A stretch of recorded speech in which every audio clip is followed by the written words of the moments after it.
Hi అందరికీ Rajeshwari talks ఛానల్కు స్వాగతం. అమ్మ చెప్పే నీతి కథలు. కథ పేరు తెలివైన ఊసరవెల్లి. అనగనగా ఒక పచ్చని అడవిలో ఒక అందమైన ఊసరవెల్లి ఉండేది. దానికి ఒక ప్రత్యేకమైన శక్తి ఉంది. అది తన రంగులను మార్చుకోగలదు. అడవిలోని అన్ని జంతువులకు వాటి స్వంత నైపుణ్యాలు ఉన్నాయి. కుందేలు వేగంగా పరిగెత్తగలదు, కోతి చెట్లపై ఊయల ఊగగలదు, మరియు కోకిల మధురమైన పాటలు పాడగలదు.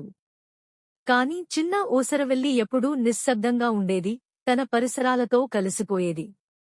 ఒకరోజు అడవిలో ఒక పెద్ద పండుగ జరిగింది. అన్ని జంతువులు తమ ప్రత్యేక నైపుణ్యాలను చూపించడానికి కలిసి వచ్చాయి. కోతి చెట్లపై పైకి ఊగింది, కుందేలు గాలికంటే వేగంగా పరిగెత్తింది, కోకిల చాలా అందమైన పాటను పాడింది. అందరూ చప్పట్లు కొట్టారు, కేరింతలు కొట్టారు. అప్పుడు వారు ఊసరవెల్లిని చూసి ఆట పట్టించారు. నువ్వు ఏం చేయగలవు? నువ్వు కేవలం దాచుకుంటావు. ఊసరవెల్లి నవ్వింది. అకస్మాత్తుగా దాని చర్మం ఆకుల వలె ఆకుపచ్చగా మారింది. తర్వాత పువ్వుల వలె పసుపు రంగులోకి, తర్వాత బెర్రీల వలె ఎరుపు రంగులోకి. అన్ని జంతువులు ఆశ్చర్యపోయాయి. జ్ఞానవంతుడైన పాత నక్క ఇలా అంది, ప్రతి జీవి ప్రత్యేకమైనది.